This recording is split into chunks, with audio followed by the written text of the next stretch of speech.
Zoom destiny ചാനലിൻ്റെ മറ്റൊരു വീഡിയോയിലേക്ക് സ്വാഗതം. വട്ടവട യാത്രയുടെ രണ്ടാം ഭാഗം. രണ്ടാം ഭാഗത്തിൽ ഞങ്ങൾ താമസിച്ച റിസോർട്ടും പിന്നെ തിരികെ പോകുമ്പോൾ സ്ട്രോബെറി ഫാമിൽ കയറിയതും തിരികെയുള്ള യാത്രയിൽ മനോഹര ദൃശ്യങ്ങളുമാണ് ഉള്ളത്.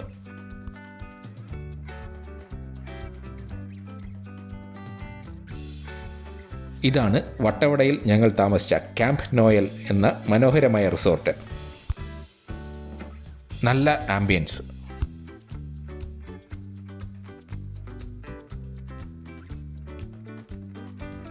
കോട്ടേജുകളാണ് ഇവിടെയുള്ളത്. 2 ഫാമിലികൾക്ക് വീതം താമസിക്കാൻ പറ്റുന്നവ.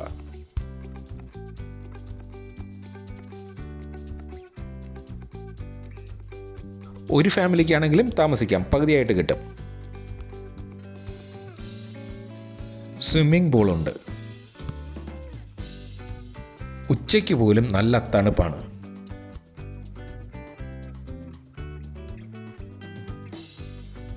ആ തണുപ്പത്ത് സ്വിമ്മിംഗ് പൂളിൽ ഇറങ്ങുക നല്ല രസമാണ്. കുട്ടികൾക്കായുള്ള റൈഡുകളുമുണ്ട്.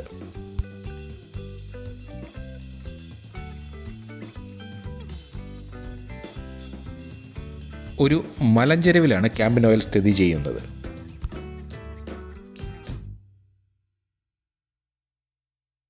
വട്ടവട ഹണി മ്യൂസിയത്തിനടുത്ത് നിന്നും ഒരു മല കയറി വേണം റിസോർട്ടിലെത്താൻ. ഈ തണുപ്പത്തും സ്വിമ്മിംഗ് പൂളിൽ കുളിക്കുന്നവരുണ്ട്.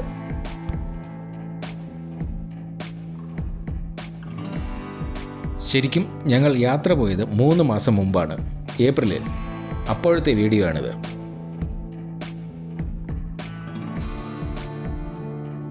ഏപ്രിലാണ് ഞങ്ങൾ ഇവിടെ സന്ദർശിച്ചത് എന്ന് പറയാൻ ഒരു കാരണമുണ്ട്. ഏപ്രിൽ മാസത്തിൽ നാട്ടിൽ, അതായത് തിരുവനന്തപുരത്തും മറ്റും അതിഭയങ്കര ചൂടാണ്.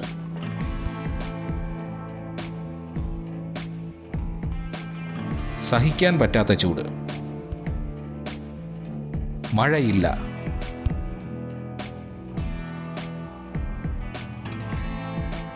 എന്നാൽ ഇവിടുത്തെ കാലാവസ്ഥ തികച്ചും വ്യത്യസ്തമാണ്.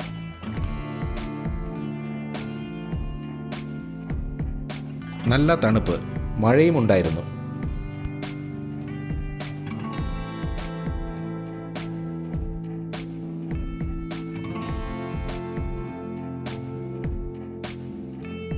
കോട്ടേജുകളുടെ എല്ലാം ഡിസൈൻ ഒരുപോലെയാണ്. മലഞ്ചെരുവിലെ ഈ റിസോർട്ടിൽ നിന്നും നോക്കിയാൽ 3 സൈഡും മലകളാണ്. ഈ കാണുന്ന മലഞ്ചെരുവിലും റിസോർട്ടുണ്ട്.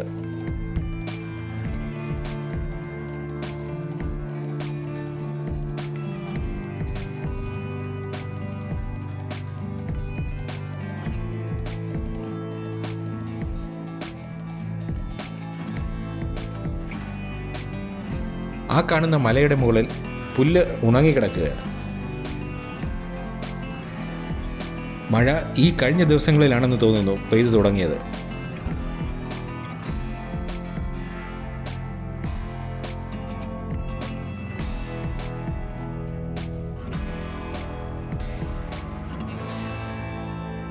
ഇപ്പോഴെന്തായാലും നല്ല ബ്രൈറ്റ് ആയിട്ടുള്ള അന്തരീക്ഷമാണ്. സീസണിലും ഓഫ് സീസണിലുമൊക്കെ കോട്ടേജുകളുടെ റേറ്റ് വ്യത്യസ്തമാണ്.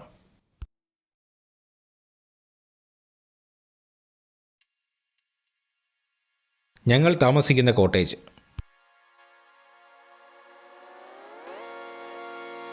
ഈ ചെടി കണ്ടോ? ആ കാണുന്ന ചുവപ്പ് നിറത്തിലുള്ളത് ഈ ചെടിയുടെ പൂവിൻ്റെ ഇതളല്ല, ഇലയാണ്. പൂവ് അതിൻ്റെ നടുക്ക് ഭാഗത്തുള്ളതാണ്.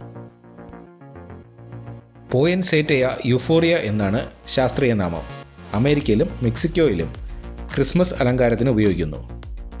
ഇത് നമ്മുടെ നാട്ടിലൊക്കെ കാണുന്ന ചെടിയും പൂവുമാണ്. എന്നാൽ നാട്ടിൽ ഇത്രയും പൂക്കൾ ഒരുമിച്ചുണ്ടാവുമോ എന്ന് സംശയമുണ്ട്.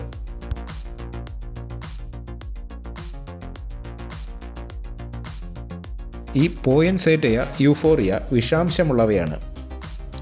മധ്യ അമേരിക്കയിലും മെക്സിക്കോയിലുമൊക്കെയാണ് കാണപ്പെടുന്നത്. നടുക്കുള്ളതാണ് ഇതിൻ്റെ പൂവ്.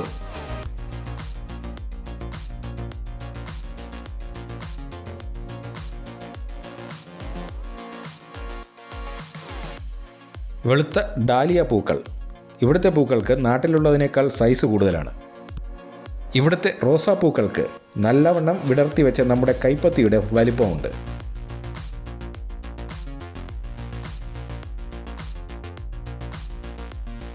ഇതാണ് ഇവിടുത്തെ റോസാപ്പൂ.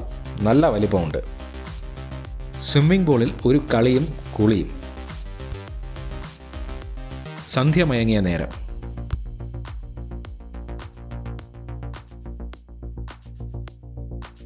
അന്തരീക്ഷം മൂടിക്കെട്ടി മഴ പെയ്യാനുള്ള സാധ്യതയുണ്ട്. സൂര്യൻ അസ്തമിക്കാൻ തുടങ്ങുകയാണ്. തണുപ്പ് നല്ല കൂടിയിട്ടുണ്ട്. റിസോർട്ടിലെ ലൈറ്റുകൾ കത്തിത്തുടങ്ങി.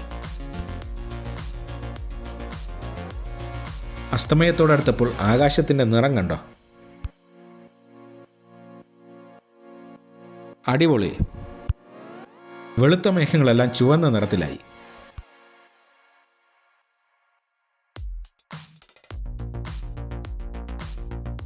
റിസോർട്ടിൻ്റെ നടുക്കത്തെ ഗ്രൗണ്ടിൻ്റെ രാത്രികാല ദൃശ്യം.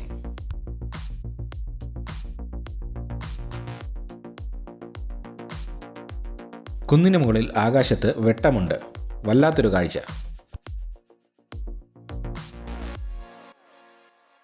സ്വിമ്മിംഗ് പൂളാണ് ഈ കാണുന്നത്. കോട്ടേജുകളിലൊക്കെ ലൈറ്റ് തെളിഞ്ഞു.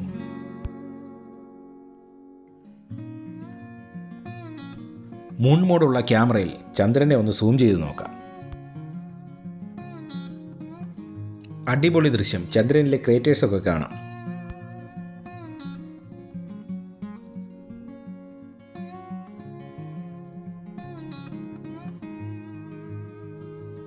മറ്റൊരു ആംഗിളിൽ നിന്നും കുന്നിലെ മരങ്ങൾക്കിടയിലൂടെ ചന്ദ്രനെ ഷൂട്ട് ചെയ്തപ്പോഴത്തെ ദൃശ്യം.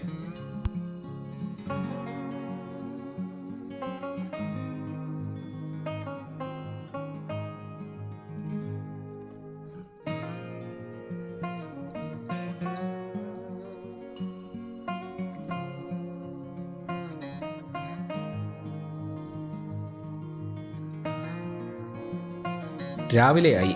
സൂര്യൻ ഉദിച്ചു വരുന്നതേ ഉള്ളൂ.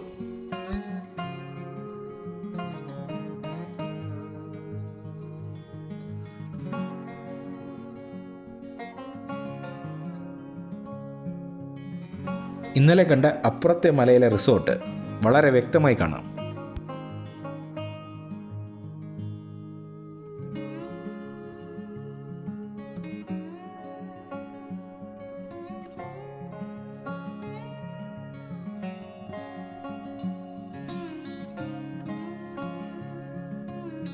സൂര്യൻ ഉദിച്ചു. റിസോർട്ടിനടുത്തുള്ള സ്ട്രോബെറി ഫാമാണ്. കഴിഞ്ഞ 2 ദിവസം വിഷുവും റംസാനും ഒക്കെ പ്രമാണിച്ച് അവധിയായിരുന്നു. അതുകാരണം ഇവിടെ നല്ല തിരക്കായിരുന്നു. സ്ട്രോബെറി മുഴുവൻ തീർന്നു. സൺഫ്ലവറിൻ്റെ സൈസ് കണ്ടോ?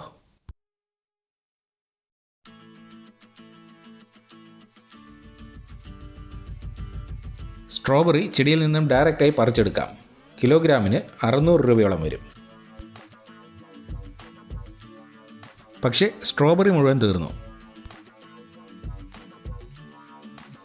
നേരത്തെ പറിച്ചു വച്ചതുണ്ട്, അത് വേണ്ട. നാട്ടിലേക്ക് യാത്ര തിരിച്ചു. റിസോർട്ടിലേക്കുള്ള റോഡ് വളരെ മോശമാണ്. വഴിയിൽ കുതിരകൾ നിൽക്കുന്നു. കാട്ടിൽ നിന്നും വന്നതാണ്.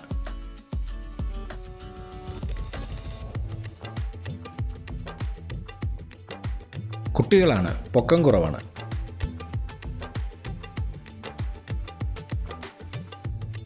തിരികെ വരുന്ന വഴി വീണ്ടും പാമ്പാടും ചോലയിലെത്തി.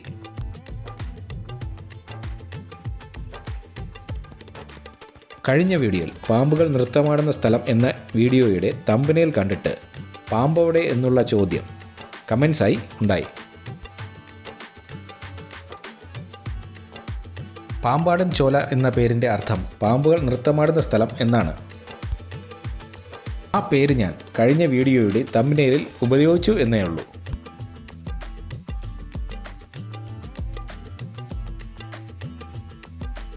പാമ്പാടും ചോല കേരളത്തിലെ ഏറ്റവും ചെറിയ നാഷണൽ പാർക്കാണ്. പാമ്പാടൻ ചോലയിലെ പുൽമേടുകൾ ഉള്ള ഭാഗത്ത് പുല്ലിൽ ഇറങ്ങരുത് എന്ന വാർണിംഗ് ബോർഡുകൾ സ്ഥാപിച്ചിട്ടുണ്ട്.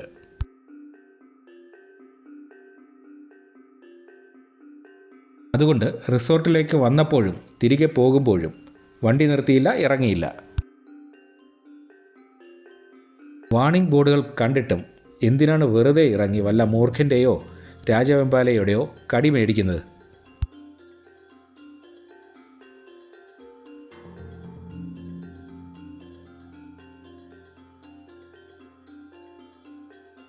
രാജവെമ്പാലയുടെ കാര്യം ഞാൻ വെറുതെ പറഞ്ഞതാണ്.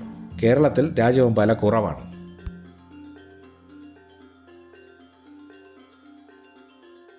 കർണാടകത്തിലെ അഗുംബെ പോലുള്ള സ്ഥലങ്ങളിലാണ് രാജവെമ്പാലകൾ കൂടുതലുള്ളത്.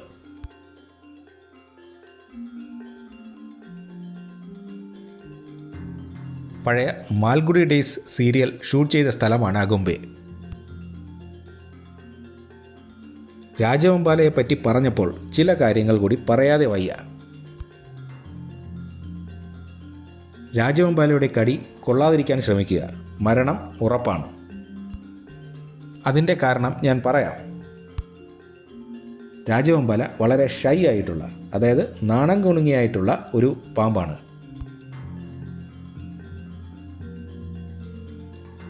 അത് മനുഷ്യരുടെ വെട്ടത്തൊന്നും വരുത്തില്ല, ഒഴിഞ്ഞു മാറാനാണ് ശ്രമിക്കാറ്. എന്നാൽ രാജവെമ്പാലകൾ തമ്മിൽ അങ്ങനെയല്ല. ഓരോ രാജവെമ്പാലയ്ക്കും ഒരു ഏരിയ ഉണ്ട്. അതിനുള്ളിലേക്ക് മറ്റൊരെണ്ണം അതിക്രമിച്ചു കയറിയാൽ പിന്നെ അവർ തമ്മിലുള്ള സംഘർഷത്തിന് ശേഷം ഒരാളെ അവശേഷിക്കൂ.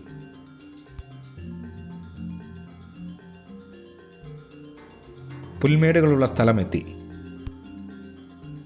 രാജവെമ്പാല കടിക്കുന്നത് നമ്മൾ അവയെ ഉപദ്രവിക്കുകയോ ശല്യപ്പെടുത്തുകയോ അല്ലെങ്കിൽ മുട്ടയിട്ടിരിക്കുന്ന സ്ഥലത്തേക്ക് അതിക്രമിച്ച് കയറുകയോ ചെയ്യുമ്പോഴാണ്.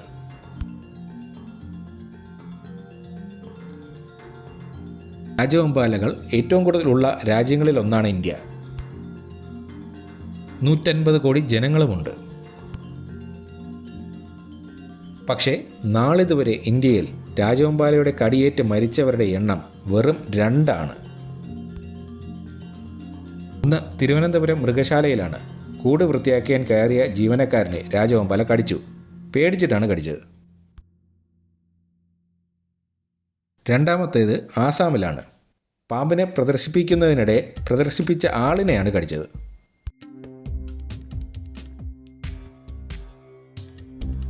ഇവ രണ്ടുമാണ് ഇന്ത്യയിൽ ഇന്നുവരെ രാജവെമ്പാലയുടെ കടിയേറ്റ് മരിച്ച സംഭവങ്ങൾ.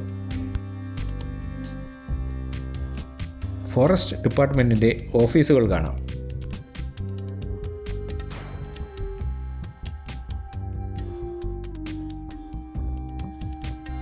വേറെ വീടുകളൊന്നും പാമ്പാടും ചോലയിൽ കാണാനില്ല. പൂർണ്ണമായും ഫോറസ്റ്റ് തന്നെയാണ്. അപ്പോൾ രാജവെമ്പാലയുടെ കാര്യത്തിലേക്ക് വരുമ്പോൾ നമ്മൾ അറിഞ്ഞിരിക്കേണ്ട കാര്യം, രാജവെമ്പാലയുടെ കടിയേറ്റ സംഭവം തീരെ കുറവായതിനാൽ കടിയേറ്റാൽ ചികിത്സിക്കാനുള്ള ആൻറ്റിവനം സാധാരണയായി ഹോസ്പിറ്റലുകളിൽ സൂക്ഷിക്കാറില്ല. അതുകൊണ്ടാണ് രാജവെമ്പാലയുടെ കടിയേറ്റാൽ മരിച്ചു പോകാനാണ് സാധ്യത എന്ന് പറഞ്ഞത്. മാത്രമല്ല, രാജവെമ്പാലയുടെ വിഷത്തിനുള്ള ആൻറ്റിവെനം നല്ല വിലയുമാണ്. ഒരു ഡോസിന് 10,000-ഓളം രൂപയാവും.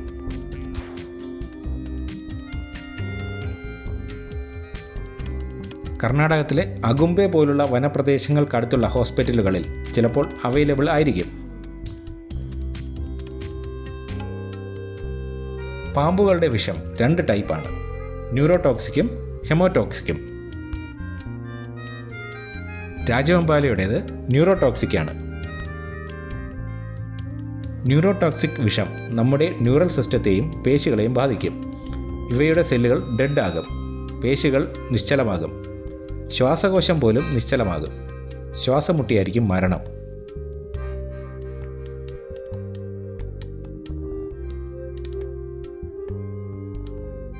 ഹെമോടോക്സിക് ഞരമ്പുകളെയും രക്തത്തെയും ആണ് ബാധിക്കുക.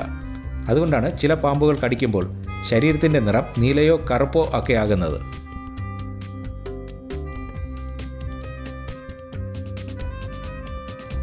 ഏതായാലും പാമ്പുകടി ഏൽക്കാനുള്ള അവസരം ഉണ്ടാക്കാതിരിക്കുക.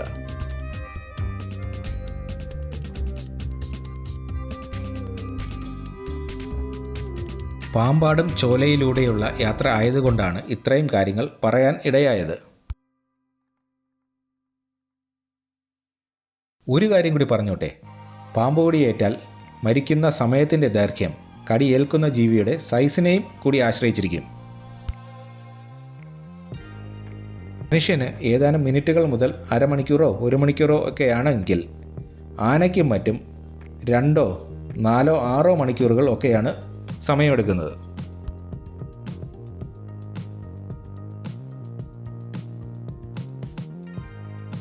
സമയം ഉച്ചയോടടുക്കുന്നു. 10:30 റിസോർട്ടിലെ വെക്കേറ്റിംഗ് ടൈം.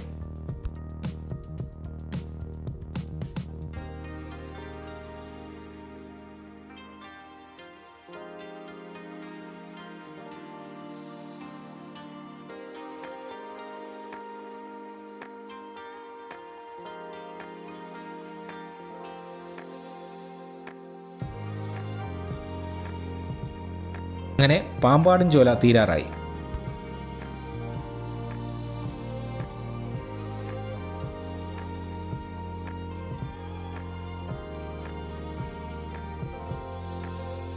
തേയിലത്തോട്ടം. എനിക്ക് എത്ര കണ്ടാലും മതി വരാത്ത കാഴ്ചയാണ് തേയിലത്തോട്ടം. കോടമഞ്ഞ് മൂടിയ തേയിലത്തോട്ടം. വട്ടവടയിൽ നിന്നും മൂന്നാറിലേക്ക് പോകുമ്പോഴുള്ള കാഴ്ചയാണ്. വനത്തിന് വന്യമായ സൗന്ദര്യമാണ് എങ്കിൽ തേയിലത്തോട്ടത്തിന് വശ്യമായ സൗന്ദര്യമാണ്.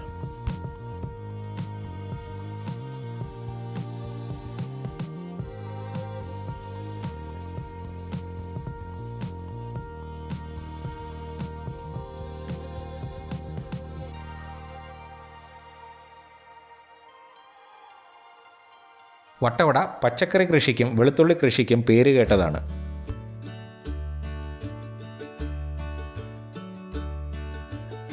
ഇഷ്ടം പോലെ ക്യാരറ്റും കിട്ടും. തേയിലത്തോട്ടത്തിൻ്റെ പച്ച നിറം.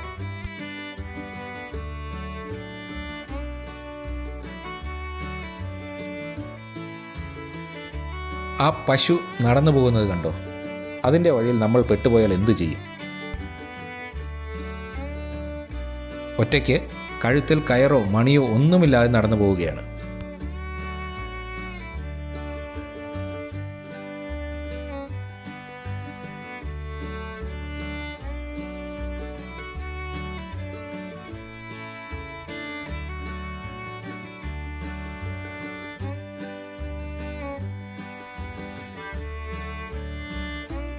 നല്ല ഭംഗിയുള്ള കാഴ്ച. യൂറോപ്പ് പോലെയുണ്ട്.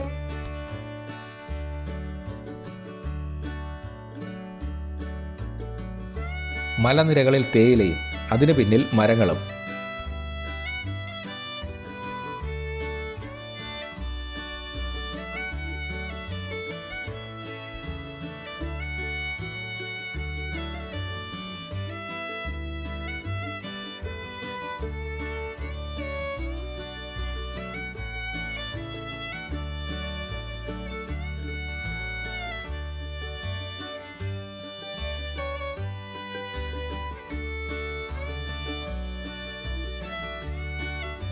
ക്യാരറ്റിൻ്റെയും വെളുത്തുള്ളിയുടെയും കച്ചവടം.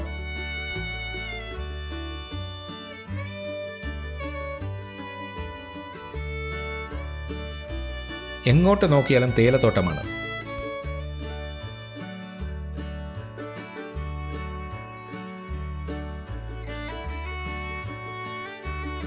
താഴെ പച്ചക്കറി കൃഷിയാണ്, ഉരുളക്കിഴങ്ങും മറ്റും.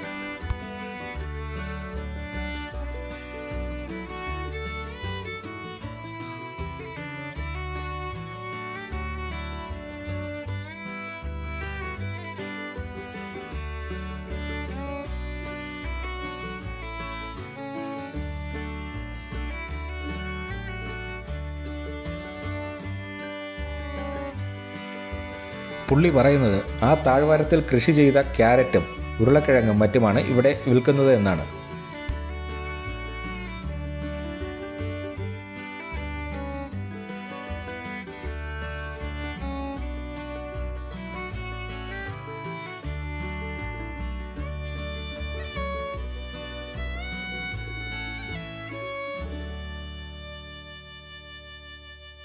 മലനിരകൾ, സഹ്യപർവ്വത നിരകളാണിത്.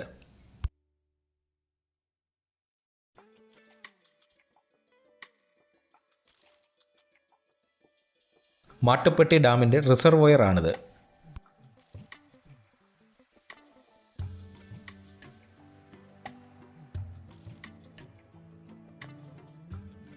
ഡാം റിസർവോയറിന് അപ്പുറമുള്ള തേയിലത്തോട്ടങ്ങൾ.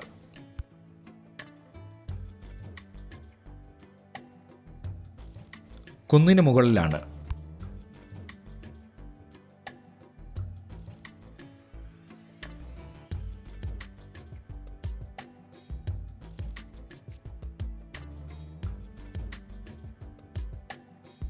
ഡാമിൻ്റെ റിസർവോയറിൽ നീന്തി തുടിക്കുന്ന ചെറിയ ഗ്രേബ് ചിക്ക്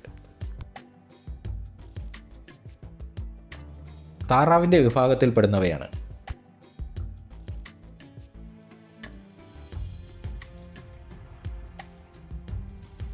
താറാവിനേക്കാൾ കൂടുതൽ നേരം ഇവ വെള്ളത്തിൽ കഴിയാനാണ് ഇഷ്ടപ്പെടുന്നത്. ഒരുപാട് എണ്ണമുണ്ട്.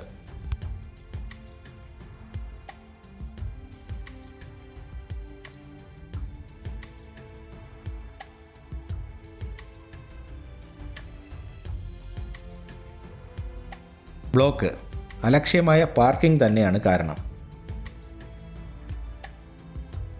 മൂന്നാറിൽ നിന്നും അടിമാലിയിലേക്കുള്ള യാത്ര.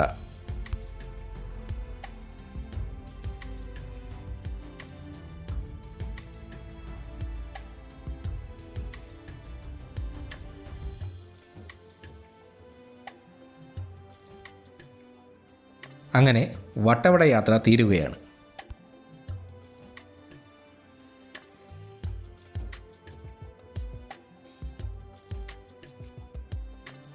അപ്പോൾ മറ്റൊരു യാത്രയിലേക്കുള്ള പ്രോത്സാഹനം എല്ലാവരിൽ നിന്നും പ്രതീക്ഷിക്കുന്നു.